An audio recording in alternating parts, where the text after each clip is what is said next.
spirit and the beauty of our diverse mother tongues.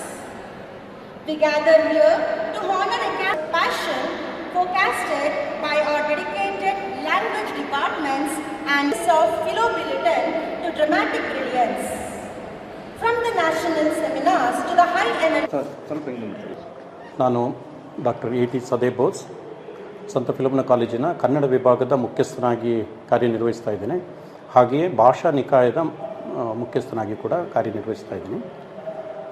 ನಮ್ಮ ಸಂತ Philomena ಕಾಲೇಜಿನಲ್ಲಿ ವಿವಿಧ ಭಾಷೆಗಳನ್ನು ವಿದ್ಯಾರ್ಥಿಗಳು ಅಧ್ಯಯನ ಮಾಡುವಂಥ ಒಂದು ಅವಕಾಶ ಇಲ್ಲಿ ಇದೆ. ಮುಖ್ಯವಾಗಿ ಇಂಗ್ಲೀಷ್, ಕನ್ನಡ, ಹಿಂದಿ, ತಮಿಳು, ಮಲಯಾಳಂ, ತೆಲುಗು, ಹಾಗೆಯೇ ಅವರು ವೈಯಕ್ತಿಕವಾಗಿ ಅರಬಿಕ್ ಇತ್ಯಾದಿ ಭಾಷೆಗಳನ್ನು ಅವರು ಅಧ್ಯಯನ ಮಾಡ್ತಾರೆ. ಜಗತ್ತಿನ ಅನೇಕ ದೇಶಗಳ, ಭಾರತದ ಎಲ್ಲ ರಾಜ್ಯಗಳ ವಿದ್ಯಾರ್ಥಿಗಳು ಓದುವಂಥ ಒಂದು ತಾಣ. ನಾವೇ ಇವತ್ತಿನ ಈ ಲಿಟ್ರರಿ ಕ್ಲಬ್ ಮತ್ತು ಅಂತಾರಾಷ್ಟ್ರೀಯ ಮಾತೃಭಾಷಾ ದಿನದ ಒಂದು ಆಚರಣೆಯ ಭಾಗವಾಗಿ ವಿದ್ಯಾರ್ಥಿಗಳನ್ನು ನಾವು ಸಂಪರ್ಕ ಮಾಡಿದಾಗ ಈ ನಮ್ಮ ಕ್ಯಾಂಪಸ್ನಲ್ಲಿ 33 ವಿವಿಧ ಭಾಷೆಗಳನ್ನು ವಿದ್ಯಾರ್ಥಿಗಳು ಮಾತಾಡ್ತಾ ಇರುವಂಥದ್ದು ನಮಗೆ ದಾಖಲಾಗಿದೆ.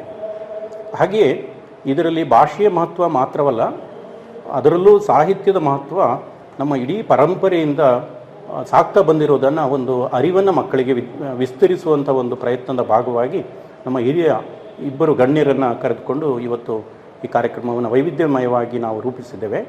ಈ ಫಿಲೋಮಿನಾ ಕಾಲೇಜಿನಲ್ಲಿ ಅನೇಕ ಕನ್ನಡದ ಹಿರಿಯರಾದಂಥ ಇಂಗ್ಲೀಷ್ ಸಾಹಿತ್ಯದಲ್ಲಿ ಇದ್ದರೂ ಕೂಡ ಕನ್ನಡದ ಒಂದು ಯುಗ ಪ್ರವರ್ತಕ ಕವಿ ಅಂತ ಕರೆಸಿಕೊಳ್ಳುವಂಥ ಗೋಪಾಲಕೃಷ್ಣ ಅಡಿಗರು ಈ ಕಾಲೇಜಿನಲ್ಲಿ ಭಾಳ ದೀರ್ಘಕಾಲ ಕೆಲಸ ಮಾಡಿದರು.